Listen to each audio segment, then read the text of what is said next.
What's up, guys? I'm Random Frank P, back with another episode of Cool Tech under $50 for January. The series where we show off some of the best tech you can buy under that price point. If you see anything you like, I'll have it all listed for you in the description down below so you can check it out. And shout out to last month's winners. I'll be in contact with you so you can claim your tech. And if you want to win something from today's episode, all you gotta do is comment down below your favorite item, why you like it, and then leave a big thumbs up. Now, first up, we have a 24-pin RGB cable for your PC. This one is from XPG. It's called the Prime ARGB. This is obviously what connects your motherboard to the power supply to give it power in the first place. But this is just meant to be a visual addition to add some extra flair to your build. This RGB extension cable has 12 fiber optic sleeves on top of the other 12 white braided cables underneath, and once powered, it comes to life. Getting it connected takes like 5 seconds. You literally just connect this to the end of your 24-pin cable already, or if you have an extension like I do, you can just replace that. And this can either be powered solely through the attached RGB header if you have a compatible motherboard, or you can use the included SATA cable to power this, which also gives you a controller module to change up the effects and the speed. There are 8 different built-in lighting modes, plus static colors if you just want the cable to illuminate, without any fancy flashes. And again, whether you choose to plug this into an RGB header on your motherboard, you can control it through your motherboard software. It's compatible with like Asus, Gigabyte, MSI, ASRock boards, or use that controller extension. Now, the only real downside to this is the lights fire up from only the one end instead of evenly illuminating across the whole cable. And these are kind of hard to come by right now. I know Leon Lee also has their Shimmer Plus cables, but both that and this one from XPG have been going in and out of stock like crazy. So if you can manage to snag one of these when it's available, do so. I picked it up for around $48 MSRP. Third-party sellers are inflating the price a bit, but again, find it in stock. You'll be on your way to adding some more lights and RGB to your build if you so desire. Next up is a lifesaver for you photography and videography fans out there. This is a 2-in-1 filter. It's both a CPL and an ND filter in one. So as you can see, it's very, very adjustable. This one from Newer is a 77mm thread. So this attaches on the front of my Sigma 50mm. It's the Art Series f1.4. So I attach this on the front of my lens and get a lot of flexibility when it comes to, getting the most out of my image. And obviously, depending on what lens you're using, you can get different sizes for those threads.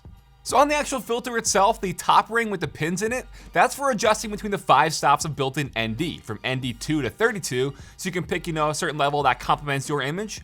This allows you to open up more to get a more shallow depth of field, and then add the ND to avoid blowing out your image. Then the whole unit itself is also adjustable. That's for your CPL, which is a circular polarizing filter. This allows you to nearly eliminate reflections from things like lights on a product box, reflections off glass, reflections off water.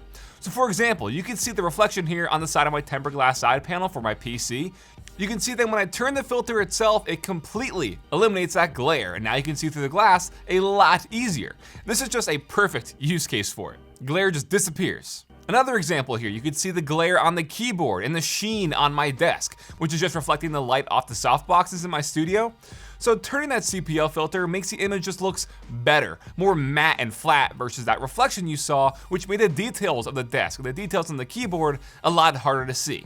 And again, for visual comparison, this is how it looks without the help of the filter. And I'll take it a step further for you guys with this stream in my backyard. You can easily see the reflections from the sky on top of the water, and just like that, like magic, it's gone. You can see right into the stream. It's just a more clear image now. And then real quick for the ND, this is pretty self-explanatory, but just to show you me in front of a window here, my face is all blown out, way too overexposed. But then you can see when I adjust that ND to take down the highlights, it allows me to keep the camera still at f1.4 while still having that steady bokeh in the background. So I adjust the light with the filter without having to touch my camera settings. It's built really well, weather sealed, aluminum alloy frame, and it's also going to help protect the glass in your lens because it sits in front of it. If anything happens, this will take the beating for you. So a really clutch product to add to your camera arsenal, and definitely worth it, I think.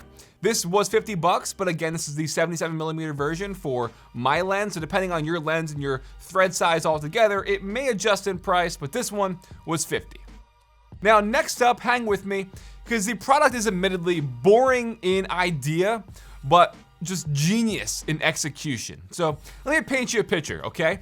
You want to push that drawer back, or you want to push that entertainment center back with your TV against the wall, but there you can't. There's that outlet behind there. The extension cable coming out, you're dealing with like a 3 or 4 inch gap, right? That's annoying. You just want to push this flush against the wall, but you can't. The outlet's also hard to get to. You can't easily unplug something from there. And that's where this slim outlet socket cover extender comes into play, and it is a lifesaver. Sounds boring again, but like I said, genius. Where has this been all my life?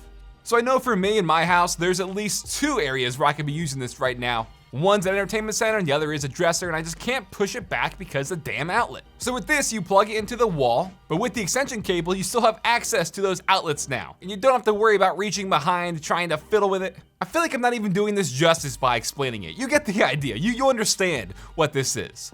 It does also come with some cable organizers, which is nice if you want to have the cable routed nicely down the wall, as well as some labels if you want to, label which plug is which. This was only like 25 bucks, and it's definitely worth it.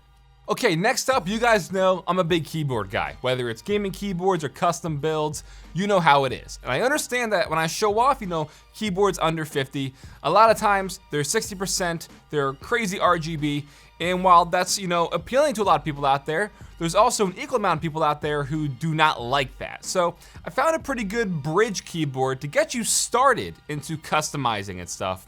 This from Velocifier is an 87 key keyboard. And as you can see, it's also wireless. It has white LEDs.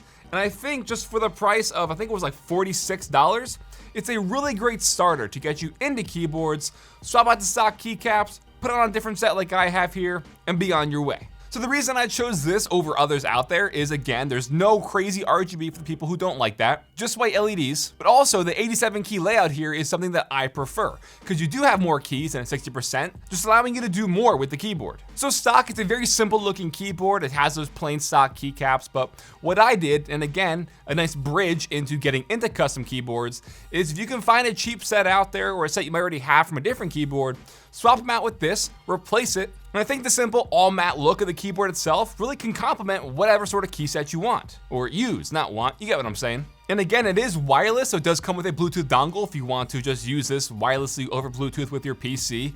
But there's also the charging port on the backside, which is USB-C. So if you choose, you can also pick up a custom coiled cable and really start to make this looking like a completely custom build, even though it's not. It cost you 50 bucks. You can pick this up in a few different switch types. We have it in red for this unit, and switches on the shell itself says TTCK. So see, visually, nice and customized, and we'll do a sound test of the TTCK Reds.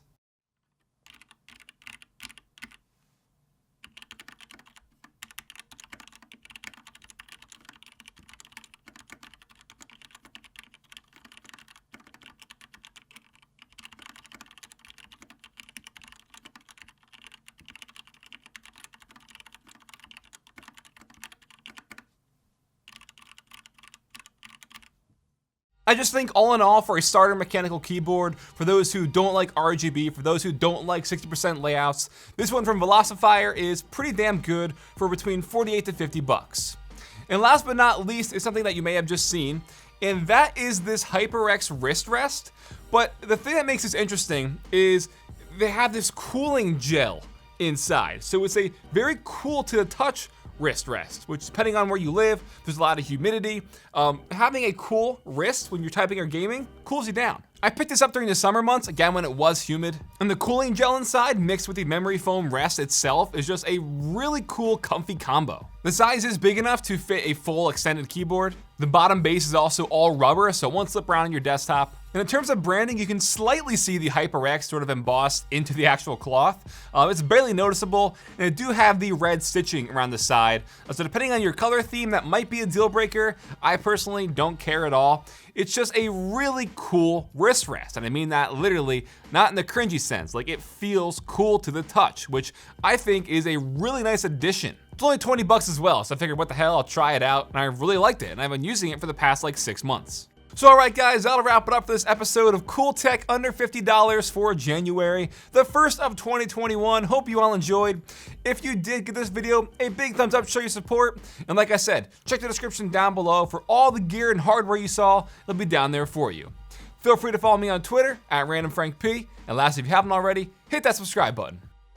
Hope you all enjoyed. Have a good day.